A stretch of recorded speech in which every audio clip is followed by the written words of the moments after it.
Selamat pagi teman-teman semuanya yang ada dimanapun kalian berada, semoga di rumah aja karena masih ada pandemi. Rise and shine, semoga udah pada bangun.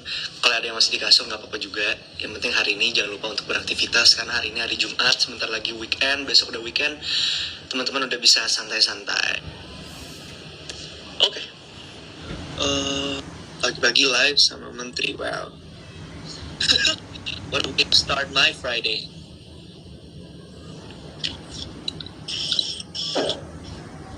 Halo. Halo, apa kabar Iqbal? Aku manggil Mas Menteri ya? Iya boleh, Pak Nadiem boleh, Mas Menteri boleh. Apa kabar Mas Menteri? Mas Nadiem? Baik, apa kabar? Gimana? Baik. Monash apa kabar di Australia sekarang? Iya, sekarang lagi di Australia. Monash sampai hari ini masih tutup Mas. Jadi belum bisa kembali karena bordernya Australia juga belum dibuka. Jadi ya di school from home aja sih sampai hari ini. Oke, katanya di situ ketat banget ya lockdownnya ya. Lumayan, kemarin mereka sempat lockdown beberapa bulan, sehingga sampai hari ini sudah sekitar 1 bulan di Victoria zero cases. Di orang-orang sudah bisa beraktivitas keluar rumah secara normal, bahkan peraturan untuk mewajibkan memakai masker aja udah ditarik sama pemerintah setempat. Tapi orang-orang tetap kayak sih ya. Oke, aman-aman ya di sana ya. Aman. Atau Mas Nadiem gimana kabarnya? Gimana sibuknya pandemi nih ketika semuanya menjadi online? Luar biasa sih. Tantangannya luar biasa. Jadi baru pertama kali gabung pemerintah, udah tantangan dunia pendidikan tuh udah berat banget. Tapi setelah pandemi terjadi itu jadi kayak wah luar biasa lah tantangannya buat pemerintah ya, sama buat saya juga sebagai personal experience. Ini luar biasa sih, tantangan kepemimpinan yang luar biasa. Semuanya keputusannya sulit gitu. Tutup sekolah, tatap muka salah juga, buka sekolah salah, jadi ada berbagai macam tantangan. Tapi ya itulah namanya kepemimpinan, lama-lama ya cuman dari kesulitan itulah kita belajar dan kita tumbuh gitu loh jadi pemimpin. Tapi yang penting tuh harus berani ambil keputusan di masa krisis tuh, langsung aja bikin keputusan. Karena resiko terbesar kalau kita diem aja di tempat, Iqbal, itu yang paling bahaya karena banyak masyarakat kita yang menderita, banyak dari mereka yang butuh bantuan. Jadi itu kira-kira. Gimana Iqbal, beberapa tahun lagi nih sampai lulus? Kurang lebih sekitar 1,5 tahun lagi, Man. Doakan semoga lancar. 1,5 tahun lagi, dan gak berasa loh, kemarin 2 semester dihabiskan secara daring kan, dan nggak berasa, maksudnya semuanya di rumah aja, di depan laptop hampir setiap hari ngerjain tugas, nonton lecture dan lain-lain. Tiba-tiba udah 2 semester berlalu gitu aja, dan ada 3 semester lagi yang harus dilakuin, dan wah ini kayaknya kali berlalu sih, tiba-tiba lulus gitu. Iqbal udah tahu nggak kabarnya? Udah tahu nggak kabarnya Monash University jadi universitas pertama, mereka mau bikin S2 di Indonesia. Mereka jadi universitas pertama yang bakal ke Indonesia. Udah tahu kan? Iya, udah tahu. Kemarin tuh itu. Pas dengar berita itu, awalnya nggak tahu kalau ternyata itu buat S2. Pikir kayak, wah udah jauh-jauh ke sini ternyata bikin di Indonesia. Oh ternyata itu buat si mastersnya, buat exciting. Betul, sih. Betul. Tapi itu rekor baru buat Indonesia, makanya. Itu dia. Nanti harapannya Iqbal, kalau temen generasinya Iqbal nanti kalau kepengen S2 atau apa, mungkin nggak harus di luar negeri, bisa di Indonesia. Jadi bisa sambil kerja dan lain-lain gitu. Itu dia maksudnya pendidikan yang merata lah buat semua orang yang ada di Indonesia. Semua orang bisa punya kesempatan yang sama gitu dimanapun mereka berada. Itu kayaknya salah satu cita-cita mulia semua orang ya gitu, salah satunya aku juga gitu. By the way Mas Nadiem, kita sesama alumni UWC ya? Iya, baru tahu juga. Iya. Jadi UWC New Mexico. Iya, UWC US. Iya, USA kan? Iya, di New Mexico kan? Itu cuma 2 tahun IB program. Iya, Mas Nadiem gimana emang? Yang di Singapura. Saya di Singapura. Nah, di Singapura tuh yang UWC-nya dari TK sampai IB. Iya, tapi okay. Benar, kebanyakan UWC kayak Iqbal, cuman 2 tahun IB aja gitu. Iya. Apa subjek-subjek IB-nya apa aja? Waktu itu ngambil self-taught bahasa Indonesia, terus ngambil English B waktu itu Englishku jauh belum se-fluent sekarang, jadi aku waktu itu ngambil English B sebagai second language. Terus aku ngambil ekonomi, ngambil environmental science, ngambil math yang standard, sama ngambil teater. Grup 6-nya tetap berusaha. Sama dong. Iya. Teaternya apa? Higher apa standard? Oh, higher. Teater higher. Sama, iya. Oh, nggak gampang kan teater kan? Wah, itu berat banget loh buat saya. Iya, sama. Jadi dulu stigmanya adalah kayak, oh ya udah grup 6-nya lo ambil art aja gitu, supaya yang lainnya udah 5-nya udah akademis banget, yang ke-6-nya bisa lebih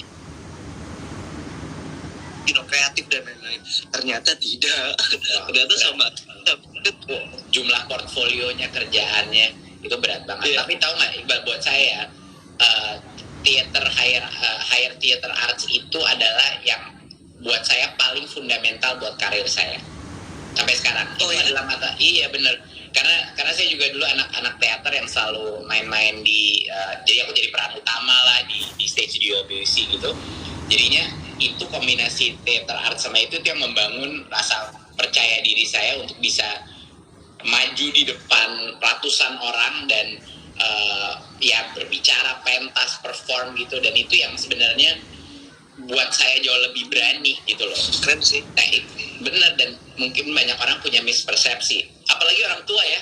Orang tua tuh punya banyak mispersepsi yang prejudis terhadap bidang-bidang seni atau apa, karena menurut mereka ya itu nanti dapat kerjaan apa gitu kan, selalu kan pertanyaannya nanti dapat kerjaan apa. Nah itu yang betul.